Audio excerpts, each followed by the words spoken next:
Welcome to the Mystery of Life. I'm Joe. And I'm Johnny. And today we're asking, who was Captain Kidd?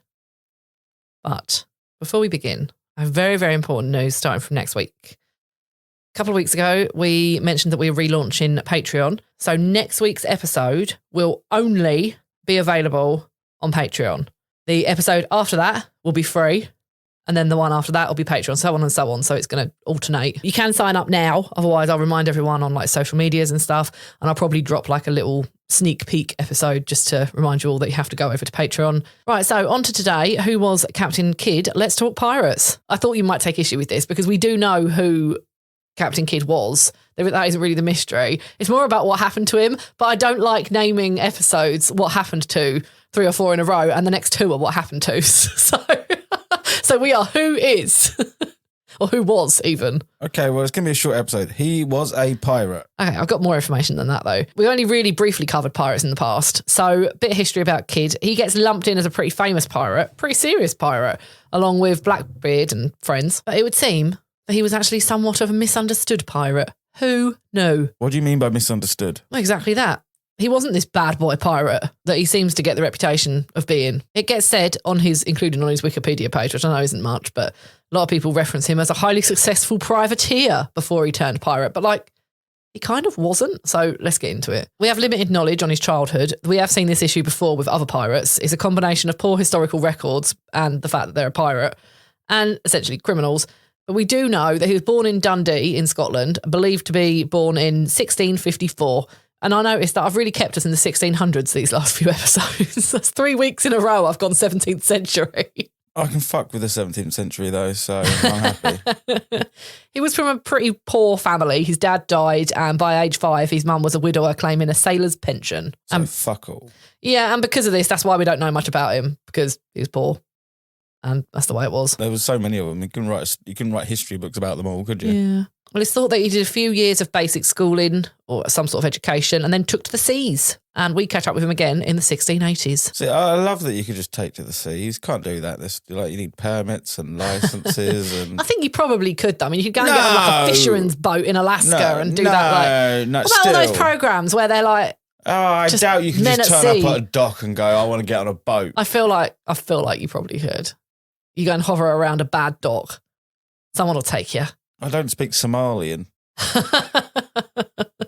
Right, well, there wasn't really much doubt that Kidd knew the seas quite well and was quite a good sailor. In 1688, he was a crew member on a ship with a French-English crew, and essentially it became a bit of a pirate crew, captained by Jean Fantin. However, Kidd was keen to become a privateer.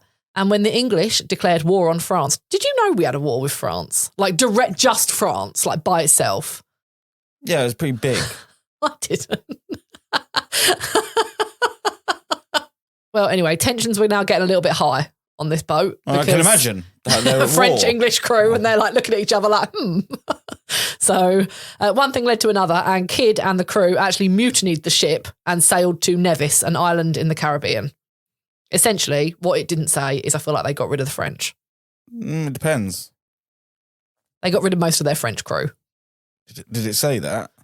They got rid of some of them, so that's me then speculating. I imagine it was some of them that actually had an allegiance to to their crown, because they wouldn't have given a shit if the French went, I don't give a shit, I come with you to Caribbean. Is that French? Fair enough. However, Kidd became captain. Now, we don't really know how, for sure, whether it was by crew vote or whether he was appointed captain by the governor of the island of Nevis, Christopher Codrington. Great name. Very 17th century name. They renamed the ship the Blessed William, supposedly in a tribute to the King of England, who by this point is William III. So anyway, the Blessed William sailed about for a bit as part of a small fleet owned by Codrington to protect the island of Nevis from the French, because obviously, now England are at war with the French. But Codrington did not pay. They were expected to plunder their wage from the French. Yeah. But sort of the first commission-based job. Pretty much, yeah. But it was a bit of a shady agreement because there was no official order. Oh, lots of these were going around. Yeah, but who was going to tell them? It wasn't going to be on the internet, was it? Well, also, it meant that the ship wasn't obligated to surrender any of their loot to the government. So It's like, okay, Codrington doesn't want to tell anyone what he's doing and doesn't want anything to be official, but also he's not going to get any of the plundered goods. Things were going fairly well. They attacked and looted a French island and made off with about $2,000, which was a lot of money back then. But then a Captain Robert Culliford steals Captain Kidd's ship. He just takes it one night and most of his crew. What a dick. I know, right? He later turns out to be a pirate. But he's Really? not, yeah. The guy that stole the ship was a pirate. Yeah. Well, not yet. Well, arguable. What doesn't make him a pirate at this point? Well, I suppose. Yeah, but privateers could do that. Well, not English. So Not yeah, English I know. on English. No. That's pure piracy. No, exactly. That's the name for fine. the crime he committed was piracy. Maybe this is when he becomes a pirate. But anyway, this didn't stop Captain Kidd. He assembled a new crew, got a new ship, and then he heard that his ship had been spotted in New York. So off he went. He was going to go and get it back. However, he was 2 months too late. This is the problem with sailing. It takes such a long time to get there. By the time you get there, they've gone. Yeah, a favourable wind and a chase is over. Yeah. However, apparently he was quite well respected in New York and was said to have fought well against the French. I found this to be quite confusing because at this point, all right, you've looted a French island. You've sort of mostly protected a tiny little Caribbean island from French that didn't seem to really appear. I wouldn't necessarily say it's a huge success. I mean, maybe the bar wasn't very high at this point. Or maybe I will point out as he well. was the one telling the stories. Perhaps. I will point out as he's well received. Didn't say he was famous. to give you an idea of where this is, Blackbeard is not on the scene yet. Yeah, we're not in the golden age yet. This is This is the start of the golden age, really. Like, there's pirates about, there always has been. Pirates are a problem, but we're not in this whole, like, pirates are Blackbeard and Henry Hornigold and the really mega ones that are really doing well and feared. When he gets there, Captain Kidd, when he gets to New York, he's actually asked by the new governor of New York to use his cannons. His new ship has lots of nice cannons to help the new governor take power. Apparently, it's all political. The old governor has basically barricaded himself in this like wooden hut. It's much bigger than a hut, but like he's barricaded himself with wood. So the new governor's like, oh, yeah, will you just point your cannons at all this wood? See, if things were like this, I'd get into politics. Yeah, can you imagine? I want your job. And then the other guy's like, no, I'm going to barricade myself in this room. And then the other guy's like, right, get your cannons. It'd be no like boring cabinet meeting talking about traffic jams. I mean, it worked.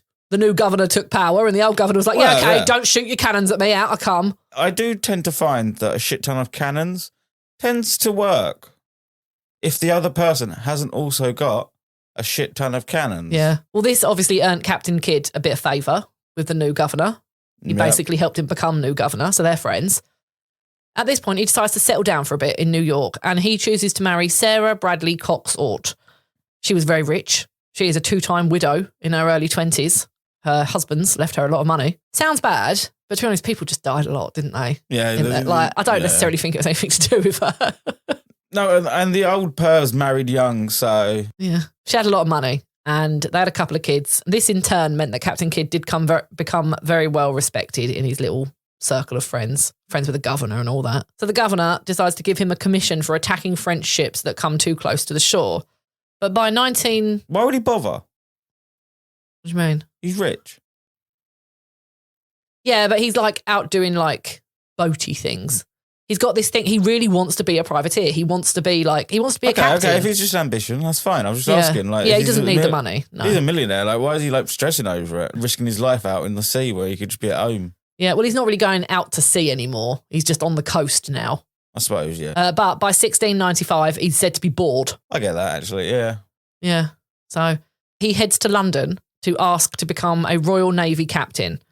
And a lot of people think that this showed just how foolish he was because only British aristocrats or naval officers who had served for like years and years and really put in the work ever became captains. Yeah, but at this time. It shows how much balls he had. Yeah. So look at that however you want. I don't think that balls or fool. I don't think, why was it? He's not a fool for asking. If you don't ask, you don't get. It'd be a fool if he... It's more like they were never going to give him that rank. It'd be a fool if he fully expected it. But if he did. He really went there thinking that's what they're going to do. But if he went in there thinking, I'll give it a fucking go, more power to you. It's not stupid to ask for something beyond your station. It would be foolish of them to give it to him. Well, they said no. Well, yeah, they were going to. But I just reject the idea that it was foolish of him to ask. Between the governor of New York, they got the king involved and he was like now, respected in England. And they decided as a team to ask him to turn pirate hunter. So not quite privateer yet, but he was asked to attack pirates, basically. It was said that it was sort of seen as dishonouring the crown to say no. But I mean, to be honest, I don't think he was ever going to say no. Like, he obviously really wanted to be in with these people, didn't he? I know cartoons and the films want you to think there's some honour amongst these people. Well, there's not. He just wanted to go out sailing and shooting things with his boat. I think he just really wanted to be like this successful guy. Yeah, and I don't so it think, didn't matter if it was as successful as a pirate, a privateer, or a pirate hunter to him. It didn't matter to a lot of them. They decided to build him a 287-ton warship. I mean, that's pretty dope. Yeah. And if I was wanting to be a pirate or privateer, it's hard to get a ship, isn't it? If someone straight up gives you a ship and you they didn't give it to him though. Well, so he had to find investors, which he did because he knew all of these important people, one of which was said to be the king himself and the governor of New York. He also put a little bit of his own money in because obviously he's got loads. And he made a lot of promises. So I don't really understand the agreement because there seemed to be a lot of different sources saying sort of the same thing, but also with different terms. But in short, he basically promised an absolute minimum of £20,000, which at the time was like a fucking fortune, like millions now. And the question is whether that was in plunder or a certain amount of actual cash or whatever, like in wage or some sort. The pirate hunter moniker would mean he doesn't get to keep any of the loot. He promised 3/4 back to his investors. So it meant that he was offering to pay a quarter amongst all of his staff. That's still going to be a lot. Well, they didn't find it very attractive. Well, no, because risk-reward. He did find a relatively good crew. He said he was quite proud of his crew. He found 150 of them. But weirdly, as they were leaving England, so they were leaving Greenwich, they pass a Royal Navy ship and Kidd refuses to salute, which I find to be a very odd move because he clearly wants to be in with these people. And they pissed him off. They pissed him off. Yeah. They rejected him. Well, the crew proceeded not just to refuse to salute. When the Navy ship shot at the boat as like a, no, you will do this type thing, just one gunshot, nothing like, particularly damaging, the crew decided to moon the Navy boat. They pulled down their trousers and showed them their bums. I can get down with that. Well, but it meant the Navy captain was pretty pissed off. He'd basically been humiliated. What's he going to do? He took most of Captain Kidd's crew and forced them into military roles. Why did Captain Kidd give up his crew, the bastard? I don't know. I don't know why they didn't fight, to be honest. But I suppose at that point, he's still under the illusion of not if he wanted to go down in history, that is the point where he sinks that motherfucking ship and sails off into the... Because his crew... He could have been Blackbeard, to be fair. He had all the beginnings his crew of were it. clearly down to clown. So if he said, shall we sink him and go be pirates and have this wicked warship, they'd probably go... Yeah. His missus is in New York. Oh, she ain't got a clue what's going on. We don't see her again for years. Yeah, exactly. It was a time where he didn't really care what his wife was doing. So, I found that an odd move. If you're going to do that disrespect, then go whole hog with it. Yeah. So it's weird. It's weird. And that's why I think he had the opportunity to be this great, big, notorious pirate. He's very famous. We've all heard the name. But not impressed so far, to be honest. Mixed start. Yeah. Anyway, he makes it to America with a very small number of crew and decides that he's going to recruit there because he knows New York better. So he thinks he can get a better crew there. He struggled. The people knew that he wasn't very well known for plundering riches. He'd only really had that one French island many years ago now. Yeah, but he's got and then he was just protecting. Now. Yeah, but then also they only got a quarter of all the plundered goods to share between them. The rest had to go to investors. Eventually, against his own contract, he decided to offer 3/4 of the plunder and attracted a troublemaking, criminal and pirate-like crew. Well, yeah. Also, they only know your plunder if you report how much you report. Yeah, that's a bit weird, isn't it? So you could easily fudge that number. Stuff like that is surely why burying it started when you had to it be nowhere for a little bit. No, this is as much as we got. They must have thrown it overboard. Don't know. It does, I think, obviously the Blackbeard's the only other pirate we've really studied. I think it really puts him into perspective, doesn't it? Just what a bad pirate he was. Well, good pirate, if you look at it like that. What a great pirate he was in comparison. Yeah. No one feared Captain Kidd. However, it was quite a quiet time on the seas. As I say, this was about 10, 15 years at this point before Blackbeard and friends really took hold. But yeah, we weren't really plundering the Spanish too much. No, that wasn't a thing yet. That started in 1701, so... We've got a few years to go. And that's when things really started to kick off. But yeah, so it's quite quiet. So he actually struggled to capture pirates. And in September 1696, he set sail for the Cape of Good Hope and hoped to capture pirates near Madagascar. He didn't. And at this point, half his crew died from a cholera outbreak. Interesting fact I found out here. This guy's like Mr. Bean. Yeah, I know. That's what I mean. He gets this reputation of being this like incredible pirate with names like well, no. I think so someone's far, just used his name a lot in like film and stuff. Yeah, maybe. I found out a fun fact at this point, though, when I was learning about how common it was to die from cholera as a pirate. Do you know why they drank rum? It was because the water would sit in its water vats and get all bacteria ridden and not just cholera, all the other illnesses. It was the cleanest thing to drink. Well, they did pass quite a lot of ships for plundering, but Kidd stuck to the rules. He would only plunder pirate ships, and his crew were getting a bit pissed off because there just really wasn't very many of them. And remember, they don't get paid if they don't plunder. At one stage, one of his crew, William Moore, accused him of being a coward. Now, this was like a bit piratey because Captain Kidd responded by throwing an iron bucket at him and he died the next day. So, violence was allowed, to be fair, on all these boats, but authorities did draw the line at murder. But Kidd apparently said that he knew a lot of like high up people in England who would protect him. But, tensions are running high again. Oh, yeah, because if he's going to kill one crew member with a bucket, who's going to get the bucket next? Yeah, just for speaking up, essentially. Yeah, and it's not the way a ship is supposed to be run. It's not very... captainy. Yeah. But by 1698, they've been at sea for 2 years, and he was sort of started to be considered as a bit of a failure. They hadn't really taken any pirate treasure, and they knew that he was going to owe a shit ton of money and all these big promises that he's made.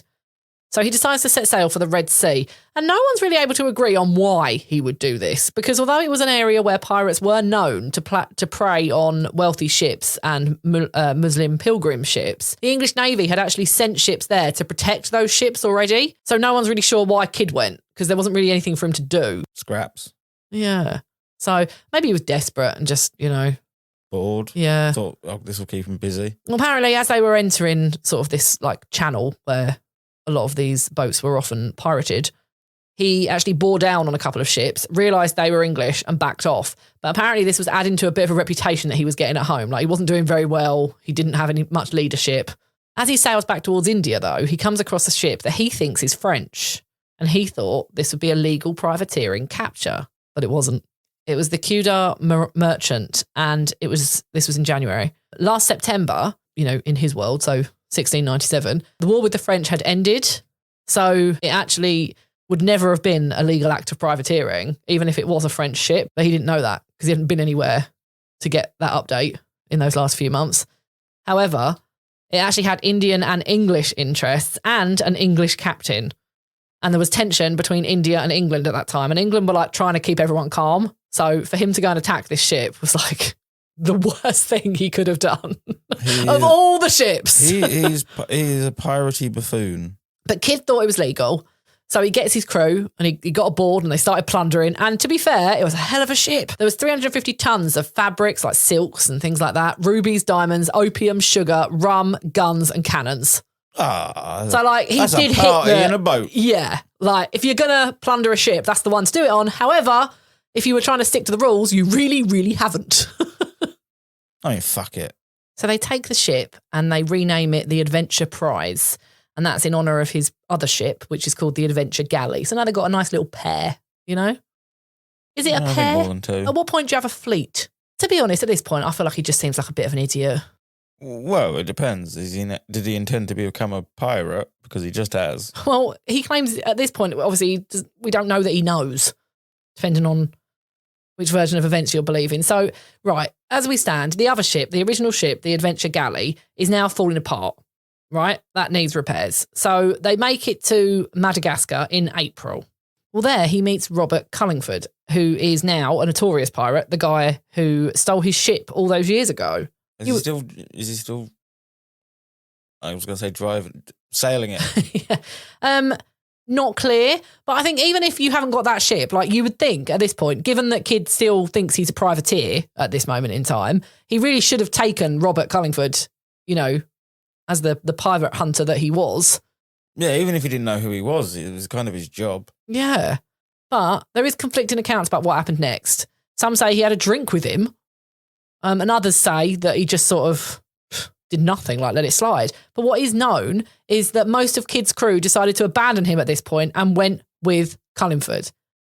This was an odd move because obviously they've just taken all of that like cool stuff from the ship. They've just got all of their plunder, which they wanted. Now they're running off of a pirate. Yeah, they've also committed... An actual pirate. They've also committed an act of treason. Well, so's Kidd in theory. Well, yeah, but Kidd can't get out of it. But a lot of those sailors are nameless and are not going to be held responsible if they don't turn up on that ship with him. Oh, I see, yeah. Well, this left Kidd with just 13 crew. I'm surprised he had 13. Right. This is the point where he scuttles the Adventure Galley. Fuck me. Yeah, his big fancy warship. I mean, like now, just become a pirate, mate. It's your only option.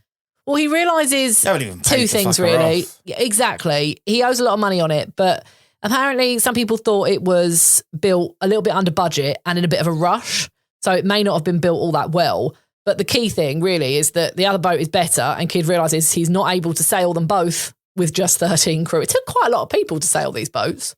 Well, yeah, they were difficult. It wasn't an accelerator pedal.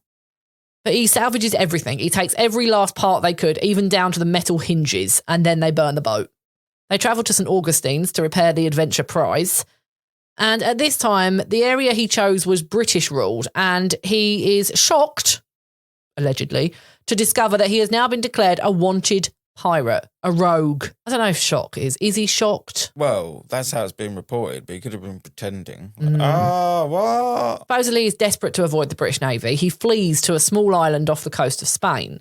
It's here that they sell a small portion of the cargo for 10,000 sterling, which is about 2.5 million today. Not bad, not bad, not bad. So you're getting an idea of how much all of this is worth, if that's just a bit of it. He then hears, in 1698, of the Grace Act, where the king decided to pardon all the pirates. And Kidd thought, well, okay, great, I'll go home. But what he doesn't know is that there are two exceptions. Henry Every, a famous pirate who we'll talk about in the future, and him, Captain Kidd.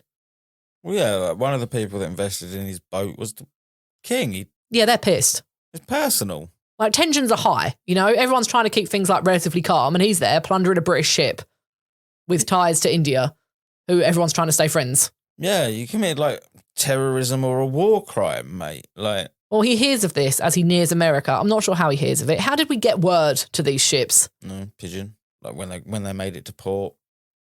So he ditches the ship. And it's around this time that he sells a little bit more of their loot. And this is where the whole treasure hunter theories begin, because we know he didn't sell it all. So some of it must have been stashed. No one knows where. I'll loop back to missing treasure in a minute, but sounds like there was a lot of it. Eventually he makes it to America, and Governor Belmont, remember his friend, Governor of New York? He's now in Boston, and he decides that he better lure Kidd there under the promise of clemency. Belmont's frightened. He knows what Kidd is accused of, and he was one of the investors, so he thought his best bet was to hand Kidd over to the British, because he didn't want to get the blame, you know? He wanted to stay governor. He knows he's dicked this person over, and he's naive enough to think he's going to shelter him from the British. That's what I mean. He does seem like a bit of an idiot. Like, none of this just seemed very well thought out. No. Even at this point. Kidd was arrested in July 1699. Sarah, his wife, was arrested too, but I'm not sure really, like, why. Maybe she was part of it. She was just at home with, like, the kids. Hadn't seen him for 5 years. What do you think? She was orchestrating it from afar with pigeons. Yeah. I don't really know how long she was imprisoned for. Records of her kind of just no one really talks about her after that point. Kidd supposedly went a bit mad in prison. He was in horrible conditions and mostly in solitary confinement.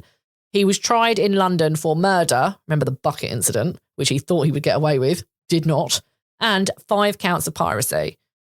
He was found guilty. Supposedly he thought he might get away with it because of all of his powerful friends. He thought that he'd go back to England and everything would be all right. Nah. They're all worried about their own reputations. They're all like, we're not friends with this man. Well, yeah, again, idiot. He was hanged in 1701 by public execution. He had to be hung twice because the rope snapped and people thought this was a sign from God that he shouldn't be put to death. I mean, I do feel like come on, get a better rope. You didn't have a lot to do in 1701. Get a decent rope. To be fair, they were like, no, fuck that. We'll just get another rope. So they got another rope and they hung him. This time he died. And his body was put in a cage and hung over the entrance to the River Thames for 3 years to dissuade pirates. Yeah. The Thames used to look badass. I mean, 3 years, the state he must have been in as well. Well, it was just bones. Get picked clean by the ravens. Well, talking of his treasure, there's many a theory about where it is. He certainly went the long way home. Like, we know when he picked up sort of word, as it were, that he was going to get in trouble, he didn't go straight home. He sailed about a bit. Now, was this to avoid capture and or bury the treasure?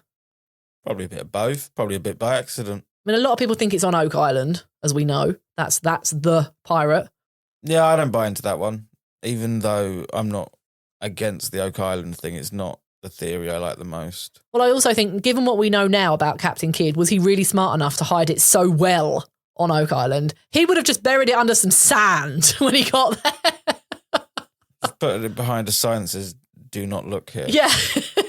You know, I just don't think it's going to be as advanced as all these like booby-trapped stuff that they think they've got going on Oak Island. I'm not even sure that's a thing, but anyway. So I don't think it's there. They do think that he buried some on Gardiner Island near Long Island. Apparently Governor Belmont actually found that and turned it over to the British as part of the evidence against Kidd. So there was evidence that he was burying shit. Yeah. So there's a chance it could be all over the places he visited. Yeah. We know he visited Block Island and a family of a mariner he once knew who gave him provisions before he went home, like when he was sort of on the run, if you like. And when he left, he asked Mrs. Raymond, the mother of the home, to hold out her apron, and he filled it with gold coins and jewels to thank her. Nice.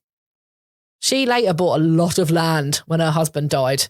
And apparently, she had gold and jewels. Well, exactly. Apparently it was rumoured that her family was enriched by the apron. There's merit to that rumour, I think. I mean, did he bury it all there and she knew where to get it? Did he give it to her? Who knows? Bit of both. Bit of both. But I definitely think there's some left. I do think it is out there. I mean, where it is anyone's guess. It certainly could be. I mean, some of it probably could have been found by people that haven't reported it because they don't want to share. Yeah. They found the Kudar Merchant, which would have been the Adventure Prize, in 2007 off the coast of Catalina Island in the Dominican Republic. They were able to identify that ship and they know that's what it is. There was no treasure on there. They think they found the Adventure Galley, but they weren't able to confirm it. They think that's what it is, but they don't honestly know. And again, no treasure. Yeah, it's not like they have serial numbers to go off of anything. It's done by a lot of very clever historians. Yeah, and like matching up what they do know against what they find. But what do we think here? I do think he was a bit misunderstood because I don't think he was very good at privateering.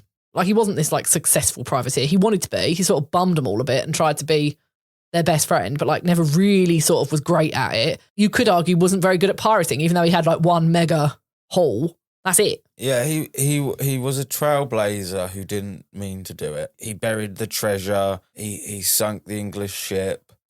But it was all just a bumbling... It was a catalogue of errors. Yeah, it was just a huge catalogue of errors that led him to this. It was never his intention. He never met any of his goals, but he met a lot of pirates' goals by accident. Yeah, I find it quite funny that they made an example of him, but like the worst was really yet to come. In 1701, the War of Spanish Succession began, and this was when Benjamin Horne of Gold and Blackbeard really started to gain their notoriety and friends. Obviously, they weren't the only two pirates, but they're the pirates that you all know and love. So it sort of gives you an idea of where we were. So, you know, but he had an opportunity, I think. You know, he could have taken everything from that ship and been like, right, we're pirates now, boys, let's go. You know, ruled the seven seas because no one else was doing it. But he didn't. He was just like, oh. No, it was shit. Yeah.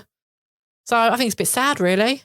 Or his name's been slandered by those that he crossed and he was actually wicked, but the history books aren't reflecting that.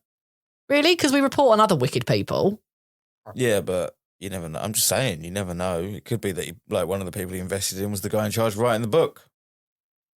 Maybe, but I think we'd see that with other pirates if that was the case. It could be a smear campaign. Smear. You think it's a bad PR move back in 1688? Yeah. He sunk an English ship at a really bad time. I just think he was a bit of a bumbling idiot. Yeah, it could be. If you like weird, spooky, and strange history, then I have the podcast for you. My name is Brenda, and I'm the host of Horrifying History. Are you into the dark side of history? Horrifying History tells you about the side of history that people don't normally talk about. We tell the tales of haunted places, infamous true crimes, the paranormal, and unsolved mysteries, and then we look to history to see where the truth actually lies. Want to get spooky with us? Get your Horrifying History fix by subscribing today on Spotify, Spreaker, or wherever you find your favorite podcasts. Mystery news.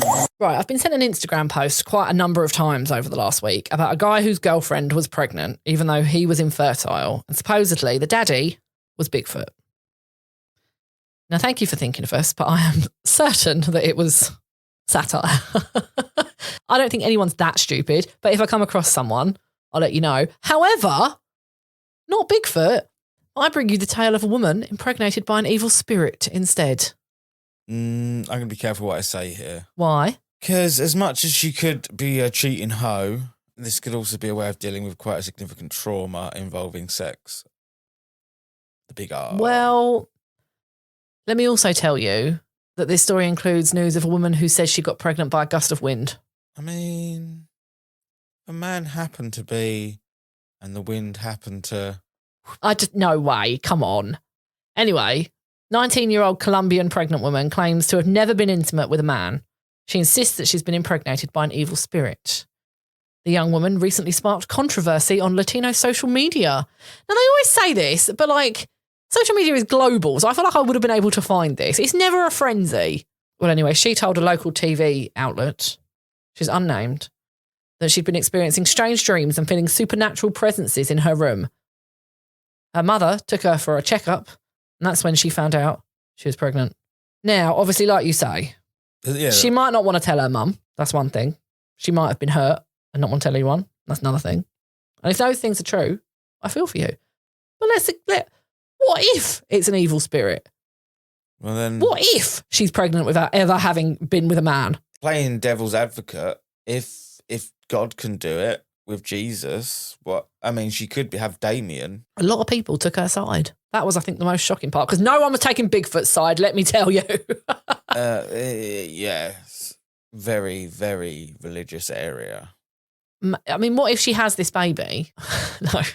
I was thinking, like, is it going to come out looking like a demon? But, like, no, it's not, is it? It's still going to be human. Has to be. Well, I mean, it is prophesied that the devil will have a child, the Antichrist. Yeah, so maybe she'll have a little Damien. Maybe little Damien will pop out, but it'd be interesting. I'll keep you updated, because I reckon this could be the proof you've been waiting for. The world is boring and miserable anyway, so I think a little demon running about would be fucking sick. Well, the woman that got pregnant by a gust of wind had a human baby, so...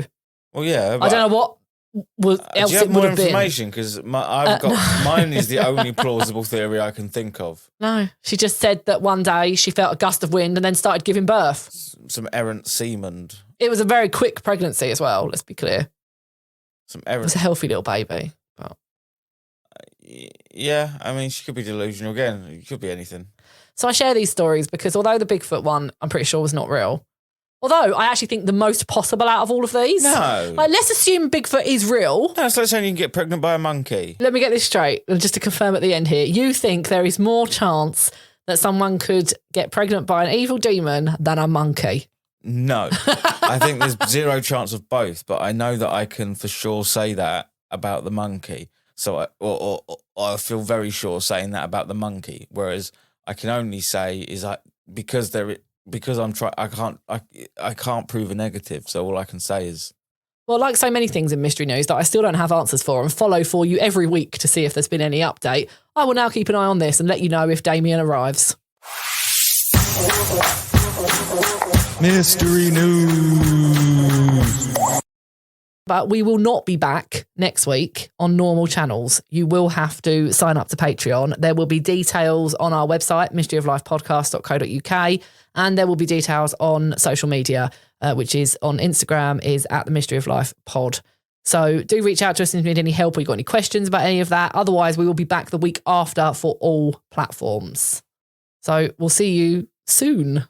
Goodbye. Bye.